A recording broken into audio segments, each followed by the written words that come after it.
muito boa noite a todos.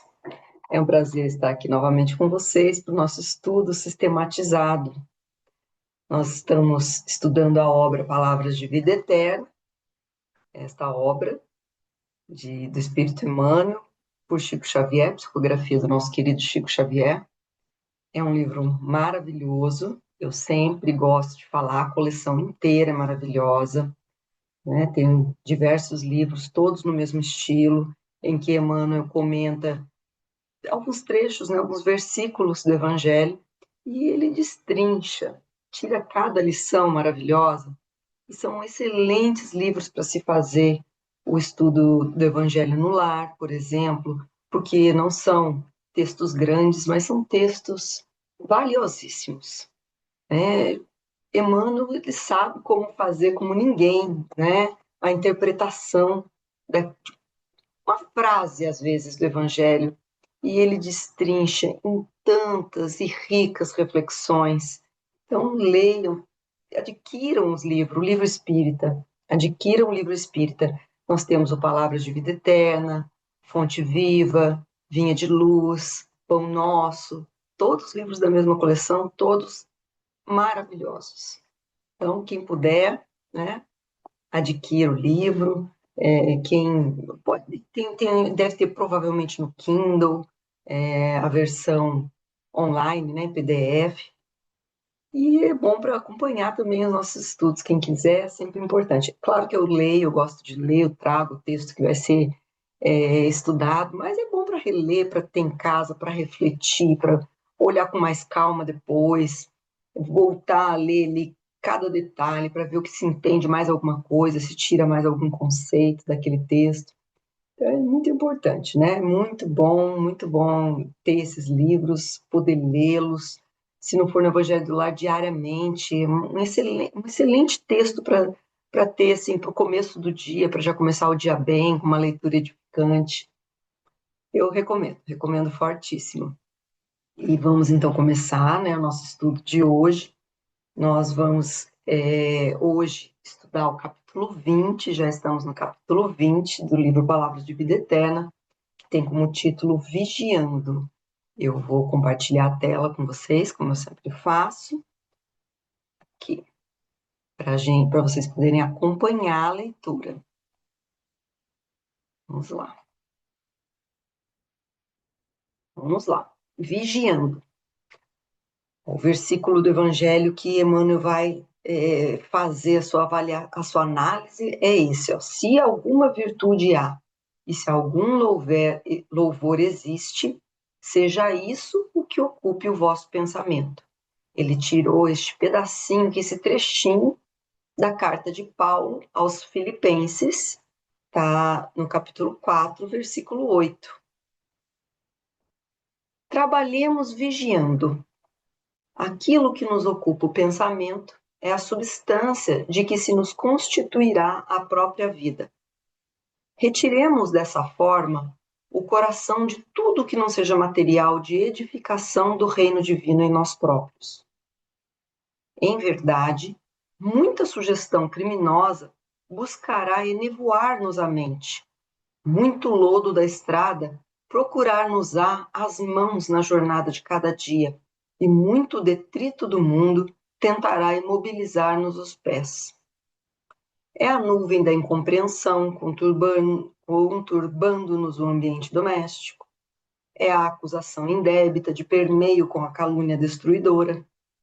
É a maledicência convidando-nos à mentira e à leviandade. É o amigo de ontem que se rende às requisições da treva, passando à condição de censor das nossas qualidades ainda em processo de melhoria. Entretanto, à frente de todos os percalços, não te prendas às teias da perturbação e da sombra.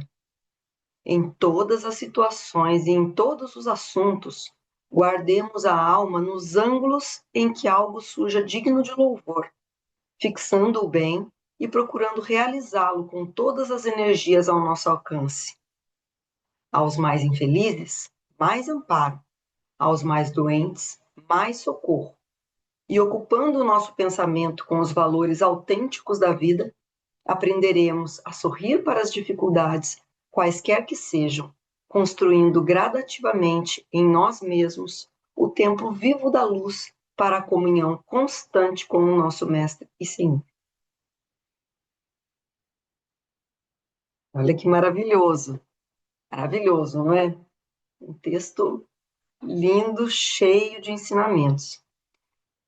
E sabe que esse texto me pegou, viu? Porque eu achei que foi para mim. Espero que vocês também achem, né? A gente sempre tem algo que nos chama a atenção nas lições, né? Que a gente vê que serve para nós, para o nosso crescimento, que a gente tem ali tem um chamadinho para a gente. Mas esse, em especial, me pegou bem fundo, porque eu senti ali, sabe, que é algo que eu tenho dificuldade. Eu tenho a dificuldade, é ali meu calcanhar de Aquiles, então serviu mais para mim do que para qualquer um. Eu vou falar aqui, mas não é de cadeira. Eu vou falar aqui como aluna que também está tentando seguir, aliás, sempre, né? A gente sempre, nunca. Mas tem alguns assuntos que são mais fáceis, que às vezes a gente já acha um pouco mais fácil exercitar na vida, não é? Assim, de cadeira, do modo que eu falei, brincando, né? Claro que ninguém aqui está para aluno nota 10 em nada, né? Ainda em nenhum assunto. Mas nesse em especial, eu acho que eu estou de recuperação, estou precisando estudar mais e aprender um pouquinho mais, sei lá, exercitar mais. Mas vamos lá, vamos começar do começo, a nossa avaliação aqui do texto. Vamos começar pelo título, né? Um bom começo. Emmanuel, ele nunca coloca ali palavras que não tenham uma finalidade. Nenhuma palavra perdida, nada, tudo foi pensado no texto, inclusive o título. Claro, ele escolheu uma palavra vigiando como título. Então eu fui procurar lá no dicionário, né? Todo mundo sabe, né? Claro que é vigiar, mas vamos para a gente aprofundar, vamos procurar o sentido dessa palavra, que pode ter diversos significados, diversos sentidos, e vamos ver. Então, eu encontrei, claro que existem inúmeros sentidos para a palavra, mas em termos geral, que acho que já cabe para a nossa reflexão, esse sentido. Permanecer atento, ficar de sentinela, observar com atenção, fiscalizar, observar as ocultas, a escondida. Temos esse sentido acho que já é suficiente para a gente começar a compreender o que Emmanuel quis dizer. E mais, né, nós temos que ver que ele usou, não colocou o título vigiar, ou vigie, né, poderia, mas ele colocou vigiando no gerúndio. E o gerúndio é uma forma nominal do verbo que indica continuidade, que indica o desenvolvimento de uma ação em andamento ainda, né? Algo que está acontecendo, ó, já outro gerúndio, acontecendo ainda, né? Uma atividade contínua, ali sem interrupção. Então, Emmanuel, eu entendo que com esse título, ele vem nos pedir para nós nos mantermos sempre atentos, sempre vigilantes, né? Sempre nos observando, em atenção, fiscalizando o nosso proceder. É isso que ele está pedindo, para a gente estar sempre alerta, sempre. É um estado contínuo que nós devemos exercitar. Esse de estarmos atentos, observando, fiscalizando. Fiscalizando, observando quem? A nós mesmos. Não é para ver a vida do outro, não, a conduta do outro. Ele está falando a respeito de nós mesmos, cada um consigo mesmo. Então, o pedido ali, já pelo título, é esse. A gente já tem uma ideia do que nós vamos conversar. Para vigiarmos, sermos atentos a nós mesmos. Qual que é o objeto da atenção que ele vem pedir? Isso já começa aqui, ó, na segunda frase do texto. Aquilo que nos ocupa o pensamento é a substância de que se nos constituirá a própria vida. Então, ele vem pedir para que a gente esteja sempre atento e fiscalizando os nossos pensamentos. Às vezes é fácil, não é facílimo, mas é mais fácil controlar as nossas atitudes, fiscalizar as nossas atitudes, deixar de falar algo grosseiramente, de forma agressiva, controlar, né, botar água na paz na boca, ficar ali de biquinho calado, né, ou o modo como a gente age, com mais educação, especialmente na frente dos outros, né, é um pouco mais fácil. De acordo com as convenções sociais, a gente consegue se portar. Mas e os nossos pensamentos? É fácil controlar os nossos pensamentos? Será que é tão fácil? Né? O que os outros veem, o que a gente deixa transparecer, às vezes, na vida social, é de alguém que está, assim, num estágio já de madureza espiritual, né? Que a gente se controla, que a gente não usa palavras agressivas, que nós somos pessoas pacientes, tolerantes, que nós não respondemos no mesmo tom, com agressividade, enfim. Às vezes é mais fácil, né, parecer isso. Agora, será que as pessoas veem que a gente está pensando, né? A gente está respondendo, claro, minha querida, né? E na cabeça está, pelo amor de Deus, por que essa mulher não vai embora? Não, quando que vai me deixar em paz? Né? Ai, que vontade de falar umas boas para aquela pessoa. E a gente não exterioriza, mas a mente está ali, ó, né? Trabalhando incessantemente. E a gente precisa entender, né, um pouquinho do que é o pensamento, já que nós precisamos controlar o pensamento, vamos falar do que é o pensamento. Aí eu trouxe aqui um outro livro, eu gosto, sempre gosto de sugerir livros, né, porque eu adoro estudar e espero que todo mundo aqui tenha material em mãos. Ó. Um outro livro maravilhoso que é uma fonte de estudo maravilhoso. E ele é fininho, ó, fininho, mas não se engane, ele é um livro denso, com um material de estudo, sim, até de certa forma difícil, tá? Não é tão difícil, não se assustem, comprem o livro, ele é muito bom, tá? Mas não é um livrinho levinho de crônicas, de coisas assim, é material de estudo, efetivamente. Emmanuel, inclusive, conta, né, quando ele fala aqui acho que no prefácio, que isso aqui ele aproveitou uma cartilha que existia no mundo espiritual, né? E ele a adaptou aqui para os encarnados. Então, ó, vejam que eles também estão estudando esse material lá, né? Ou algo parecido, porque ele adaptou para nós. Mas que é um material de estudo também no plano espiritual. E ele trouxe para a gente, né? Então, são coisas que a gente precisa, que a gente às vezes não passa nosso tempo refletindo e que é de extrema importância. O próprio nome do livro já diz Pensamento e Vida, né? E aqui, já no primeiro capítulo, que é o capítulo 1, chama-se O Espelho da Vida. E olha o que ele diz: a mente é o espelho da vida em toda parte. E diz assim: definindo a mente por espelho da vida, reconhecemos que o coração lhe é a face e que o cérebro é o centro de suas ondulações, gerando a força do pensamento, que tudo move, criando e transformando, destruindo e refazendo, para acrisolar e sublimar. Gente, o pensamento claro, é atributo do espírito, né? É uma forma de exteriorização do espírito. E assim, a gente, às vezes, um assunto muito complexo, tá? O pensamento. A gente podia fazer um simpósio só sobre pensamento.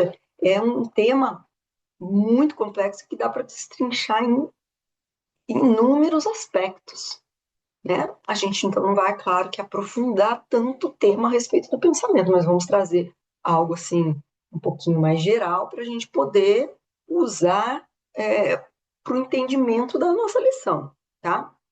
Mas então aqui, ó, nós desconhecemos ainda o poder da mente.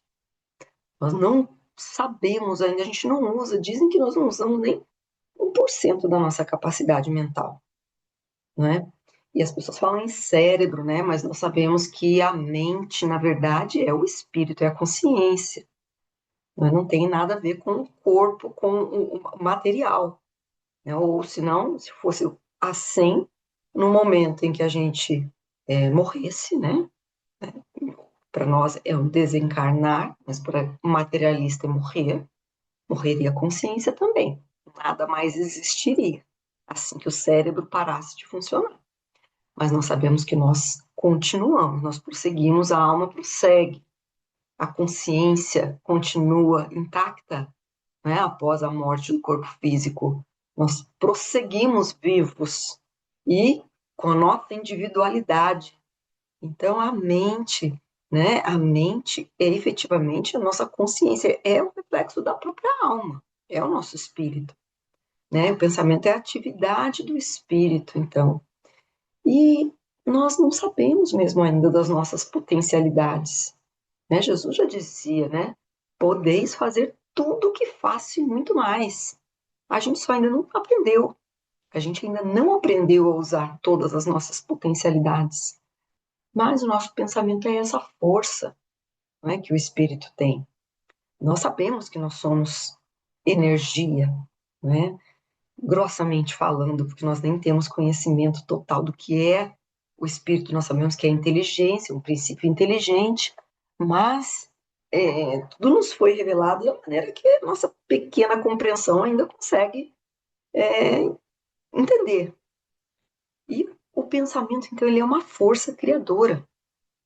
Né? Já lá no livro dos Espíritos é dito que nós encarnamos, entre outras coisas, né, para nos melhorarmos. Para nós melhorarmos, a gente precisa estar aqui na matéria, para o nosso crescimento, a nossa evolução do nosso espírito, para a evolução do nosso espírito, e para que a gente consiga criar as aptidões necessárias, ou seja, evoluir, crescer e ganhar também, tanto em intelecto quanto em moralidade, para que a gente possa exercer outra função do espírito, que a gente pouco trabalha, porque no nosso estágio a gente só quer deixar de ser péssimo, né, para ser razoável, quanto mais, então, atingir o grau de poder ser co-criador em plano menor.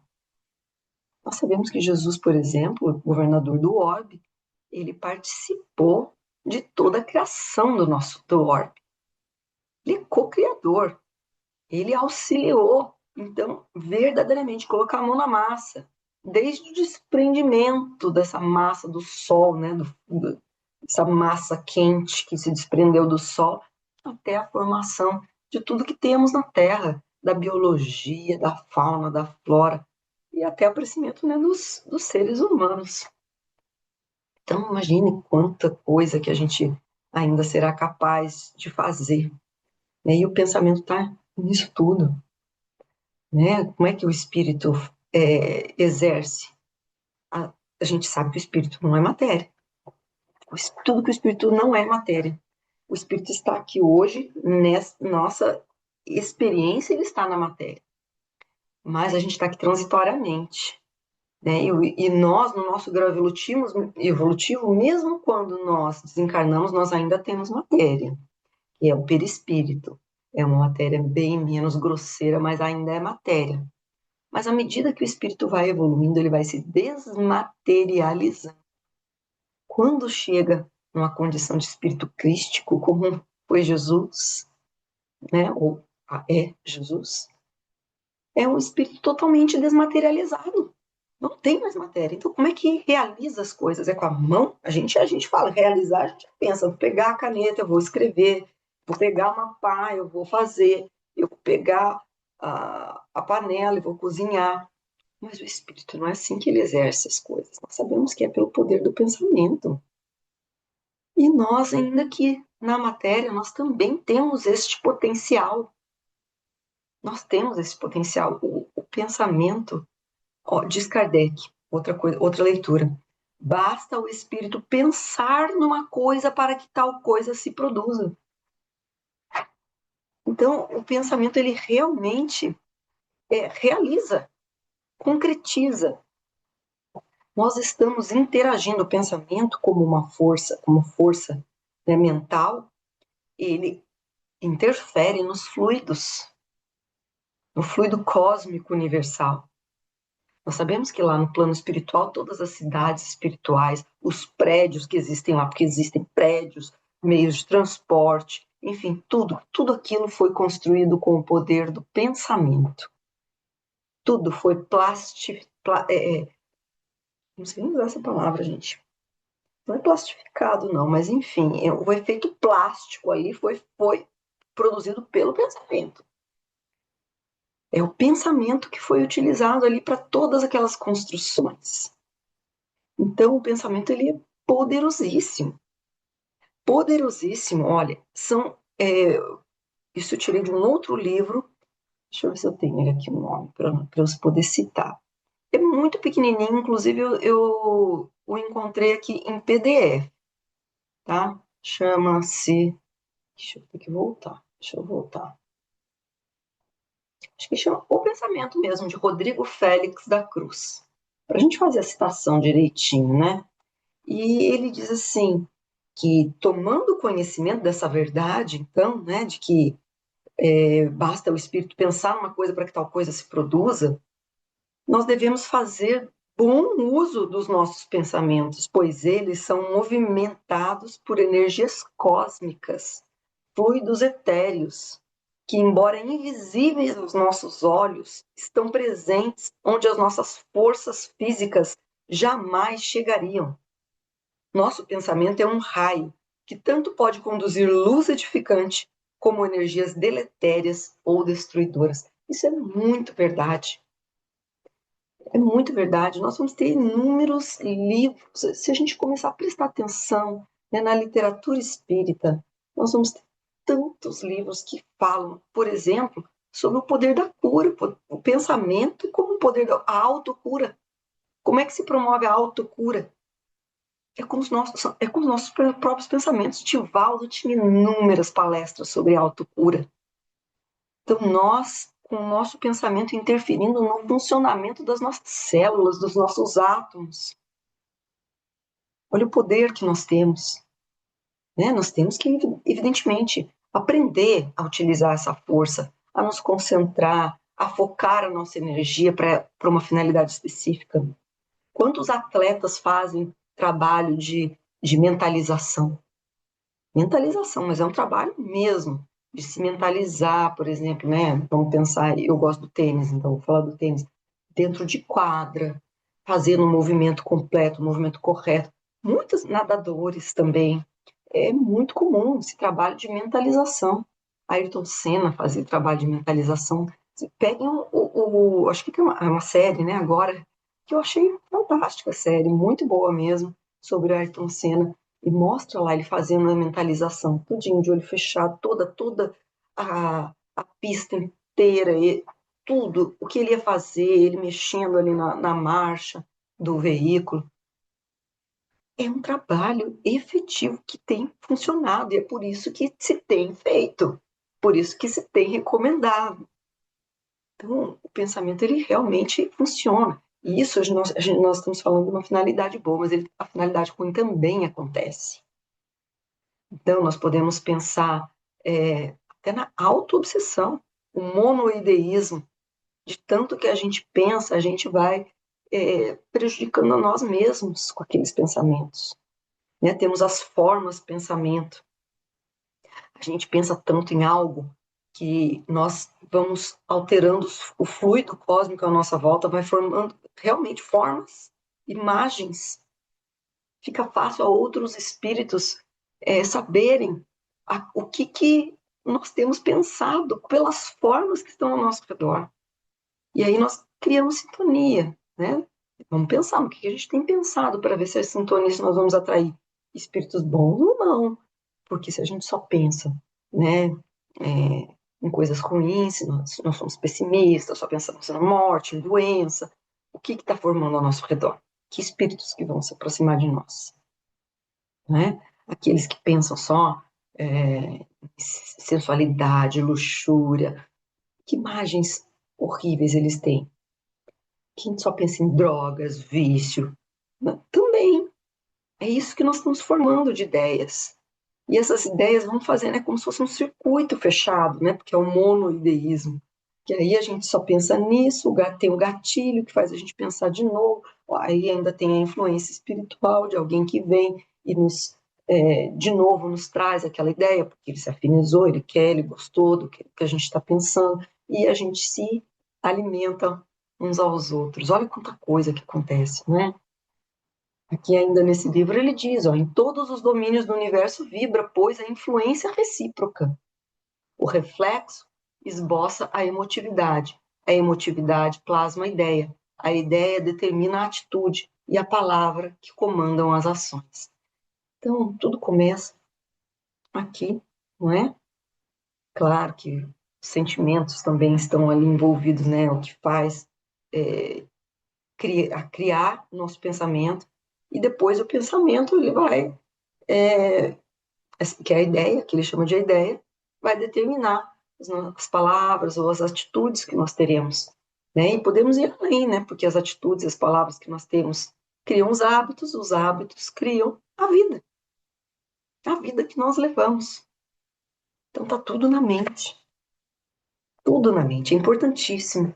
Então, o que Emmanuel está nos pedindo para a gente tomar conta daquilo que a gente tem pensado, porque a gente não percebe, mas isso vai sendo algo constante, que a gente às vezes não controla, não se debruça a respeito, a gente não para pensar no que a gente está pensando, para observar os nossos pensamentos. E aí a gente vai, às vezes, sem perceber, nos levando a condições de pessimismo, de estresse, de tormento, né? de irritação, de mau humor. Enfim, isso é o jeito a gente vai tocando a nossa vida. Acaba que é desse modo que a gente entra naquele piloto automático, não para nunca para ficar um pouquinho de longe, refletindo sobre o teor dos nossos pensamentos diários, e aí a gente entra nesse rolo compressor, né? Por isso que o livro aqui pede, né, diz que é importante cuidar, né? Ó, retiremos do coração, tá vendo? O coração é o começo, né?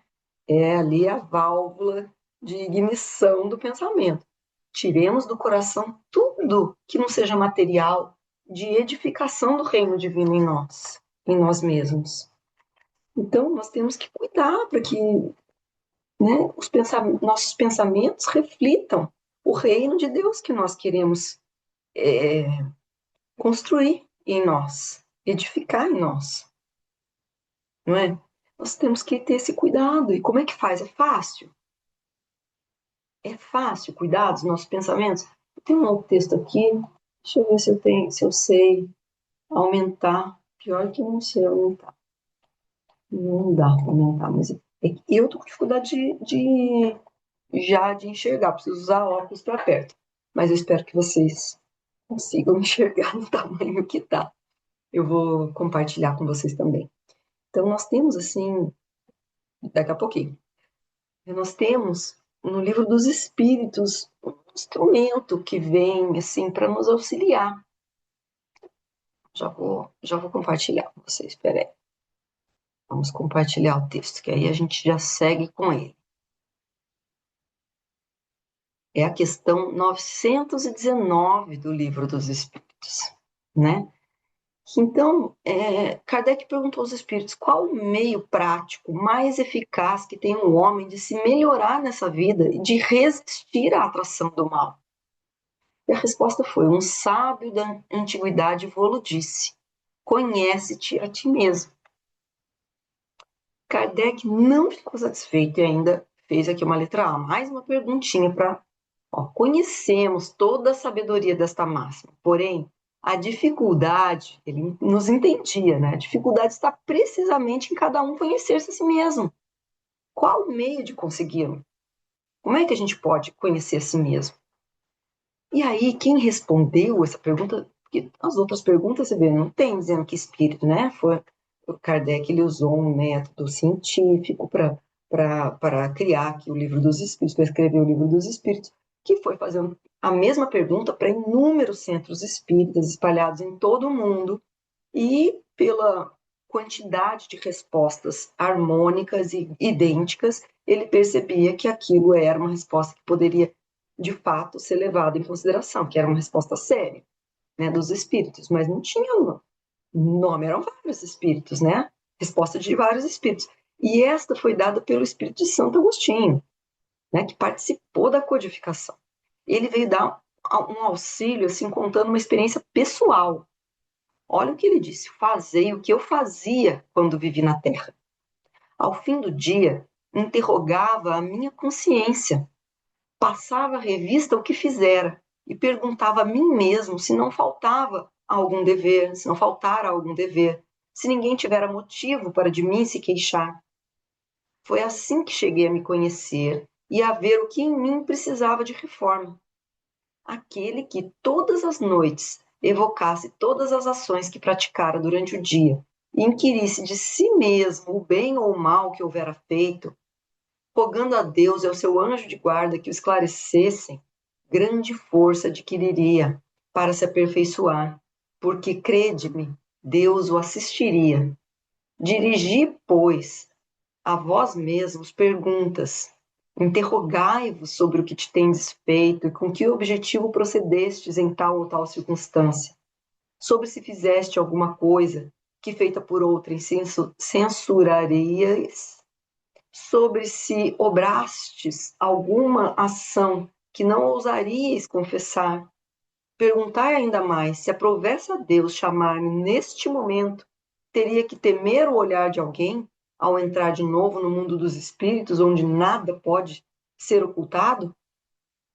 Examinai o que pudestes ter obrado contra Deus, depois contra o vosso próximo e finalmente contra vós mesmos. As respostas vos darão ou o descanso para a vossa consciência, ou a indicação de um mal que precise ser curado. A resposta ainda é maior, mas eu vou deixar para vocês terminarem de ler em casa, façam o dever de casa, né? Porque aqui já está suficiente para a gente entender o que Santo Agostinho está nos pedindo, né? Vigilância, mas a gente entra no piloto automático, o dia é tão corrido que às vezes chega no final do dia, né, na hora que a gente se deita, se a gente se deita antes de dormir, às vezes a gente, nossa, tá no meio da oração e dorme. Nem a oração a gente consegue terminar, né? Eu sei, é difícil, mas a gente precisa tentar, porque a gente está aqui para isso. Ninguém falou que é fácil, né? E eu me coloco, como eu disse desde o princípio, eu me coloco especialmente a mim mesma nessa condição, né? Não é fácil, mas é para isso que a gente está aqui. Por isso que a gente encarnou, para melhorar a nós mesmos. E aqui tá a lição, que algo que a gente precisa controlar muito, ter cuidado, vigiar, são os nossos pensamentos.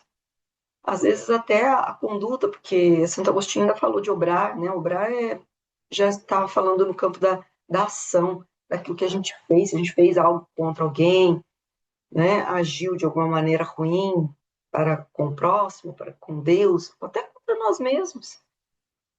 Mas a gente tem que ir ainda além, né? Porque o início disso tudo, como a gente viu aqui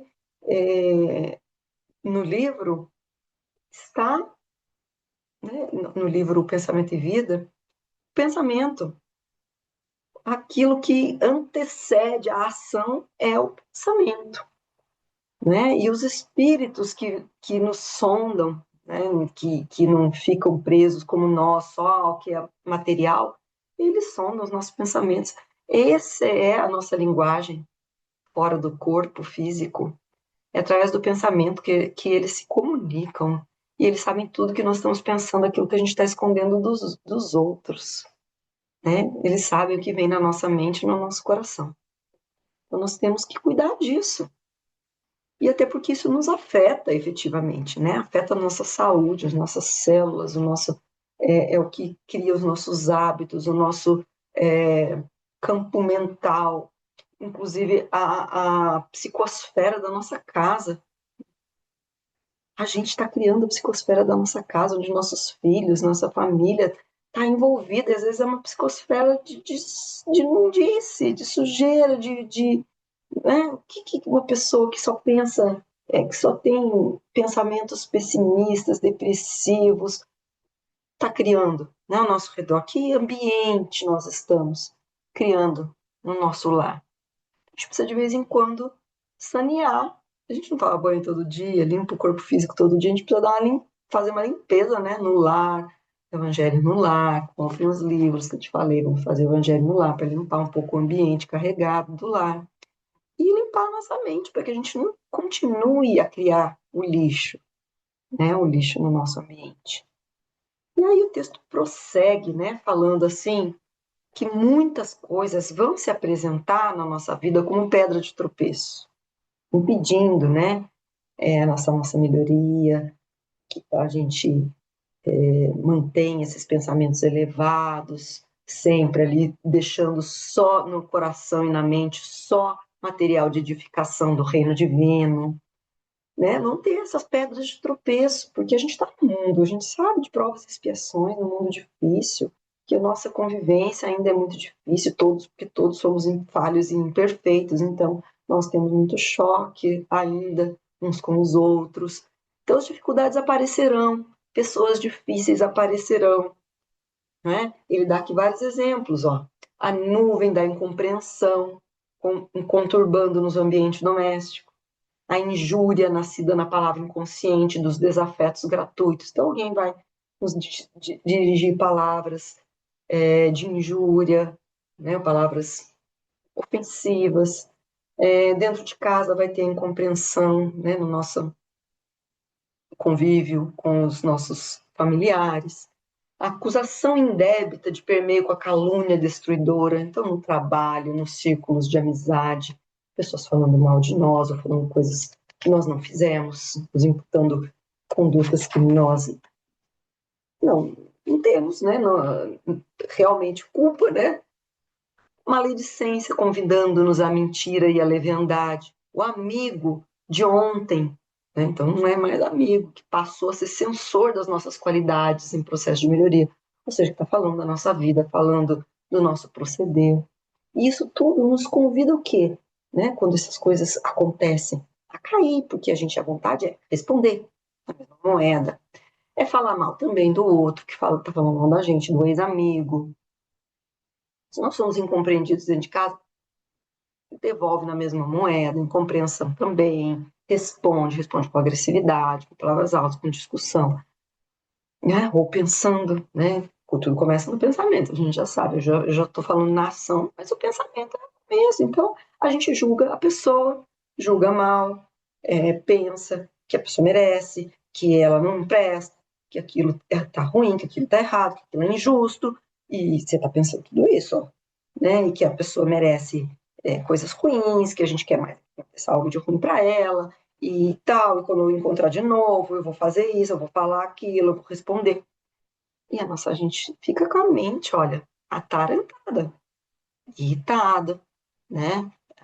Atrapalha o nosso dia, atrapalha o nosso trabalho, atrapalha a nossa concentração nas coisas. A gente está pensando né, naquilo que está tirando a nossa paz. Ou seja, a gente deixou que as dificuldades do dia a dia, que os problemas que apareceram na nossa vida tirassem a nossa paz. Esse é o X da questão.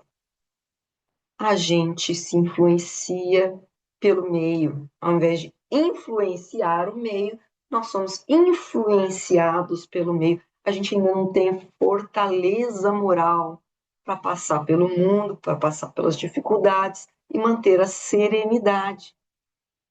Porque serenidade não é ausência de problemas, mas a habilidade de lidar, né, com eles de forma tranquila, de forma otimista, de forma construtiva.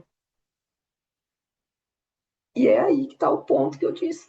E eu tenho essa dificuldade, eu me abalo, de tudo tira a minha paz, eu me irrito, eu tenho que dizer, tenho que contar a verdade para vocês, tira as coisas, tiram meu sono, dificuldades no trabalho, aí já você já não dorme, aí a gente fica nervoso, a gente desconta no familiar, né? A gente, os problemas ainda nos interferem, mexem muito ainda com o nosso emocional, né? Nós somos ainda muito frágeis.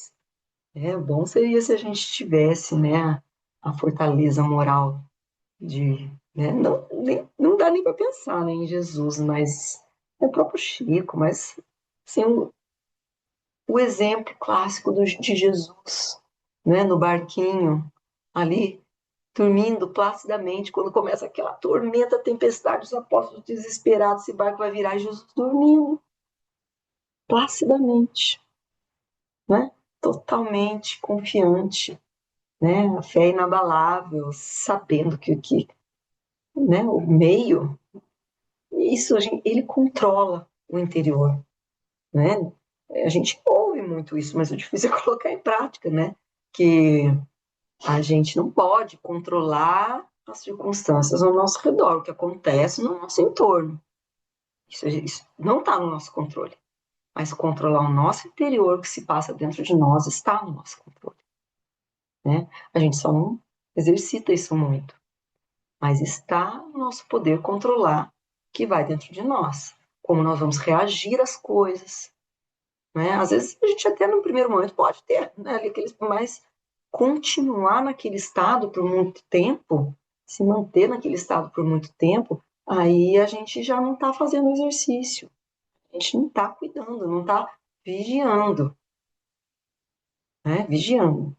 Se a gente chegar no final do dia e fizer a lição ali que Santo Agostinho nos ensinou, a gente certamente não vai deixar que aquilo perdure por tanto tempo, né? Esse estado de descontrole emocional, de irritação, de, enfim, intranquilidade, de medo, que seja, né? Que tome mesmo a nossa tranquilidade para a vida. Que a gente chegue em estados piores, de depressão, de obsessão, né? Se a gente se cuidar todos os dias, se a gente vigiando, não é vigiar hoje e depois daqui a um ano, quando for no ano novo, que a gente for fazer de novo os nossos votos para o outro ano, não. Vigiando todo dia, pelo menos todo dia, já um tempinho, para pensar como é que foi o dia, como é que estão as suas emoções, o que está tirando o seu sossego, né? Porque nós devemos ser agentes e não reagentes. Agentes e não reagentes, e a gente tem sido reagente, né? Reagente sempre. E com isso que a gente tem se complicado, a gente só reage sem refletir antes, sem reflexionar. A gente deixa o mundo nos influenciar ao invés da gente ter controle sobre nós, não deixar que o mundo nos influencie, né? Que a gente seja uma influência melhor para o mundo. Então tem uma historinha aqui, mas ela é longa, não sei se eu tenho tempo para contar, vamos ver se eu consigo reduzi-la.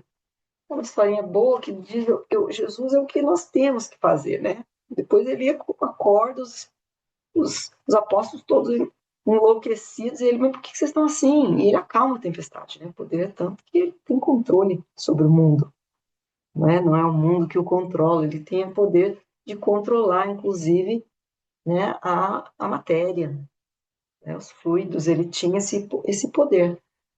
Nós talvez não tenhamos, mas já viram aquele. Eu tenho uma figurinha bem interessante, assim, que tem na internet, que tem dois copinhos, assim, cheios. Os dois cheios, né? E um tem um homenzinho assim com a água aqui, ó. Tá conseguindo ficar de pé e a água tá aqui batendo aqui. O outro copinho, mesmo hominho, a água na mesma altura. Só que ele tá boiando placidamente sobre a água, assim, boiando. Então eles estão na mesma situação, só que um consegue manter, né, a paz, tranquilidade ali, e aí ele passa pela mesma situação, mas com menos sofrimento. A gente aumenta o sofrimento. O sofrimento existe, não tem como. A situação difícil está ali, tá? Vai acontecer para a gente. E só que a gente aumenta, a gente triplica, porque a gente arranja confusão com todo mundo, gente arranja confusão com a família, a gente arranja confusão no, né? Aquela dificuldade era uma, a gente a transformou em 5, grau 5 a gente aumenta, depois de reagir dessa maneira desvairada, não é? Então, esse aqui é uma liçãozinha, eu vou tentar reduzir, mas é outro livro que eu amo, Cartas e Crônicas, Chico Xavier pelo Espírito de Humberto de Campos. Não sei se aqui tá Irmão X, tá Irmão X, mas Irmão X é o pseudônimo, né, de Humberto de Campos. É o capítulo 19, que chama-se Em Torno da Paz. E aí ele conta, vou falar assim por cima, não vou ler, porque senão a gente não dá tempo, né, que o senhor Anacleto Silva acordou de manhãzinha, 8 horas da manhã, quando tocou o despertador, e ó, fez o que a gente deveria fazer todo dia. Ele viu que tinha tempo para começar bem o dia, ele abriu o Evangelho nos apontamentos do apóstolo João, capítulo 14, versículo 27, que dizia assim: a paz vos deixo, a minha paz vos dou. Não vou-la dou à maneira do mundo. Não se turbe o vosso coração, nem se atemorize. E ele fez ali uma breve exortação, assim, como uma prece, né? Algo que ele estava desejando para o dia dele. Então ele disse: sei que a presença de Jesus abrange toda a terra, que a sua influência nos governa os destinos. Desfrutarei assim a paz entre as criaturas. O eterno benfeitor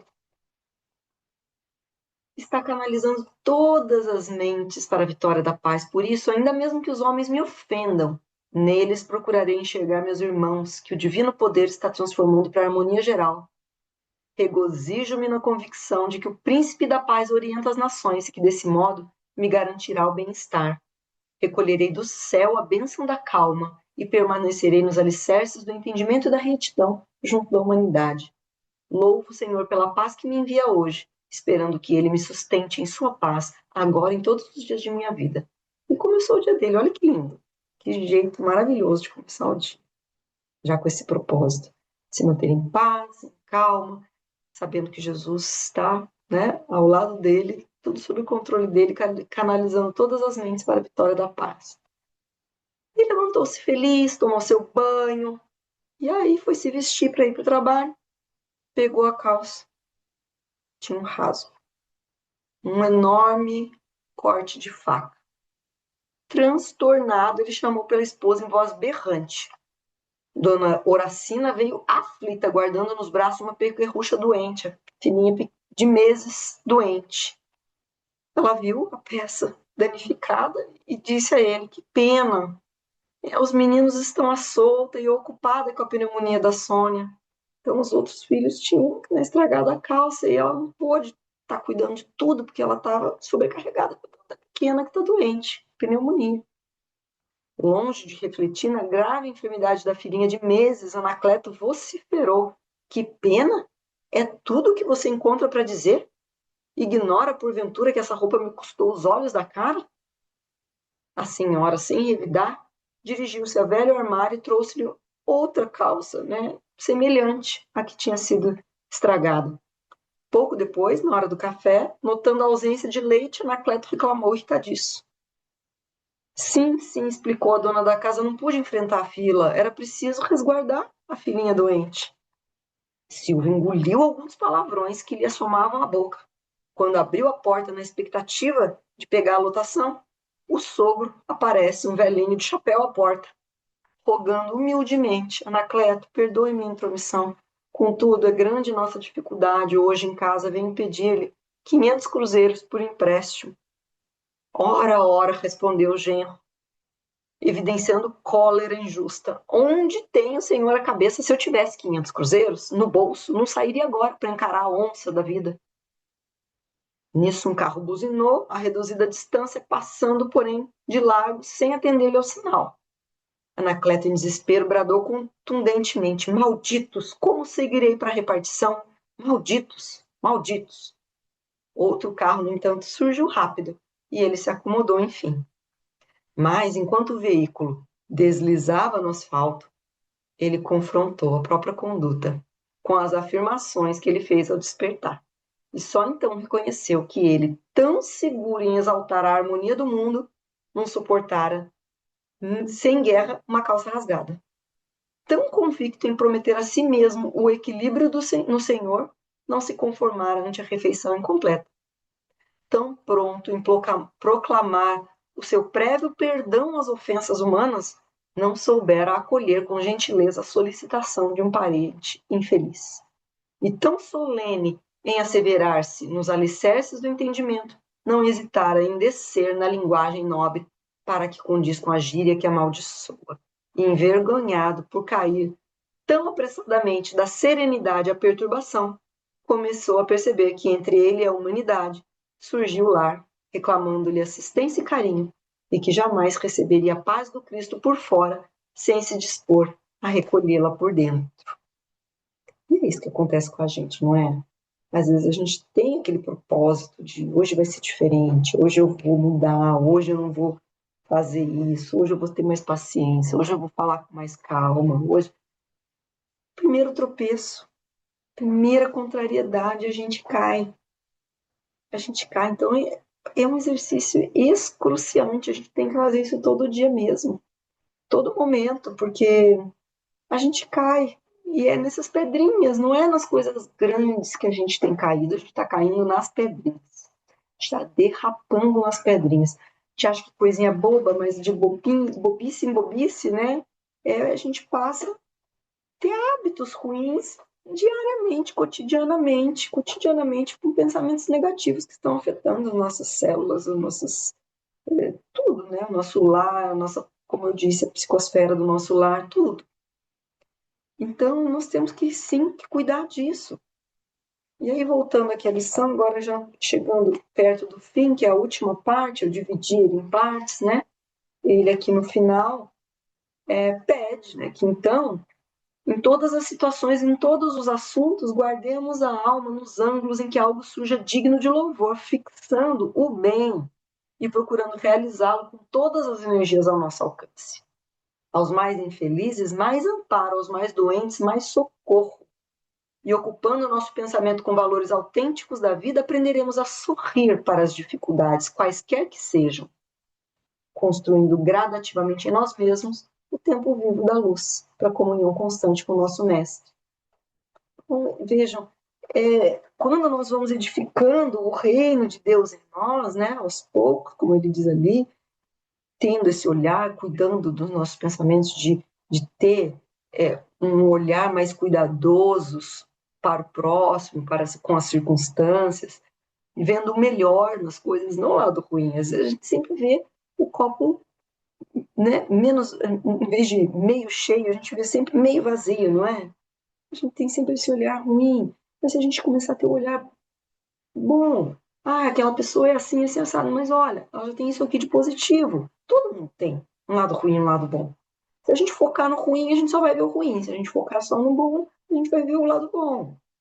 Né? Então a gente pode fazer isso, começar a ter olhos melhores, porque tudo parte daí, né? Do nosso olhar. A gente tem que começar a ter um olhar mais caridoso, né? Condições de compreender que o outro ainda também está em processo de aprendizagem como nós, de evolução como nós, que ele também tem as suas questões para lidar, que ele pode não estar num bom dia, que ele tem os problemas dele que a gente desconhece, de todas as ordens, dentro do lar, da infância, de traumas, de coisas que aconteceram naquele dia, enfim, né, problemas psicológicos, problemas de influência espiritual, tudo, a gente não sabe, a gente não conhece aquela individualidade, tudo que acontece com aquela pessoa. Então, que a gente tem um olhar mais caridoso, né? Já de não saber tudo que leva a pessoa a ser daquele jeito, vamos tentar focar no lado positivo, tentar ajudar ao invés de derrubar, né? Fulano é chato, esse mal falou isso de mim, eu quero que se exploda, né? Não, eu quero que ele cresça, que ele melhore, que ele evolua como eu, que a gente volte a se dar bem, né? Que ele cresça, porque todo mundo quer que o mundo melhore, que o mundo evolua. Para isso, todas as pessoas precisam crescer e evoluir. Eu preciso crescer e evoluir, ele também, não é? Então, quando a gente passa a ter esse olhar um pouco melhor, mais caridoso, ver as coisas de maneira melhor, a gente entende, né, que na maior parte das vezes a pessoa os que são mais difíceis de amar são aqueles que mais precisam de amor. A pessoa mais difícil, né? Então, aquela que a gente sente mais dificuldade de amar é geralmente, não raras vezes, aquela que mais precisa de amor, que está com mais dificuldades. Isso aí fica evidente. Aí tem uma história tão linda, gente, tão linda. Isso, procurem no YouTube, tá? É a história de. É uma pessoa, ele próprio conta, ele é hoje contador de histórias e ele conta a própria história. Deixa eu ver o nome dele para não falar errado, eu anotei em algum lugar. Calma aí. Hum. Roberto Carlos Ramos. Leiam a história dele. É muito, muito linda. Foi um menino que ele disse que foi dado como irrecuperável. Era assim que eu tratava. Esse menino é irrecuperável. Com 12 anos de idade era o que falava. A mãe dele o deixou na FEBEM, né, que na época, muitos anos atrás, tinha, como funcionava também ali como uma espécie de um colégio interno, né, uma creche interna. Internava ali a criança difícil e ali ela ficava, né? Então ele foi para lá cerca com uns 12 anos de idade, sem entender, foi deixado lá pela mãe, imagina uma criança, né? E lá se envolveu com tudo.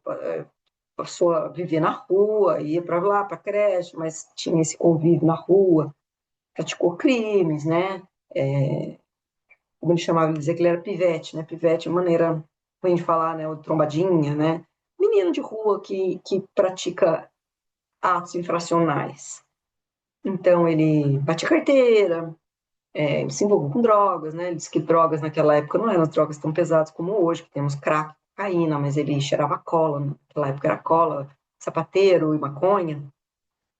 Então, diziam que ele era irrecuperável, né? Ele passou por diversos lares adotivos, ele falou que chegava nos lares adotivos, a pessoa adotava, dizia que ia levar para casa para abusar sexualmente, coisas assim, horríveis, né? Outros queriam que trabalhasse, que cortasse grama, que fizesse isso, que fizesse aquilo, morava na casa de fora, assim, no quartinho de fora, como um empregado, não era adotado. Ninguém queria dar amor, verdadeiramente. E ele fugia, e voltava, e parava na FEBEM de novo, né? Passou por diversos lares, não se adaptou em nenhum, ninguém demonstrou amor. Ele achava que isso era impossível, que isso não existia. Até que apareceu uma francesa lá na FEBEM, uma francesa loira, de quase 2 metros de altura, que olhou nos olhos dele e tratou ele como um ser humano, né? Como um homem, se interessou e falou: como irrecuperável? Ninguém é irrecuperável. Ele já tinha sido catalogado lá com diversas doenças, já tinham feito a avaliação lá dele, que ele tinha tudo: dislexia, ele falou lá, descalculia, dislexia, não sei qual que mais. E ele não sabia ler, não sabia escrever. Em 13 anos de idade, ele não sabia ler, não sabia escrever. Eu achava que ele tinha todos esses problemas. Na verdade, ninguém cuidou, né, de cuidar dele. E ela chamou ele para ir para casa dela, né? Mais um lar que ele foi parar, mas assim, era para ser temporário, só para passar ali com ela. Ela se interessou muito com ele, percebeu que ele era inteligente. É mais interessante ele contando, gente. Entrem e vejam ele contando, que ele inventou uma língua. Já que ela falava francês, ele inventou uma língua. Daí ela percebeu que ele era inteligente, porque ele conseguia colocar uma, uma sílaba que ele inventou no mesmo lugar na sílaba tônica de todas as palavras e falava rapidamente aquilo. Então ela falou: se você me ensinar, eu quero aprender, você me ensina? E ele falou: puxa, primeira vez que alguém pediu para ele ensinar alguma coisa, né? E ele ensinou ela a falar a língua que ele inventou, enquanto ela foi ensinando ele o francês.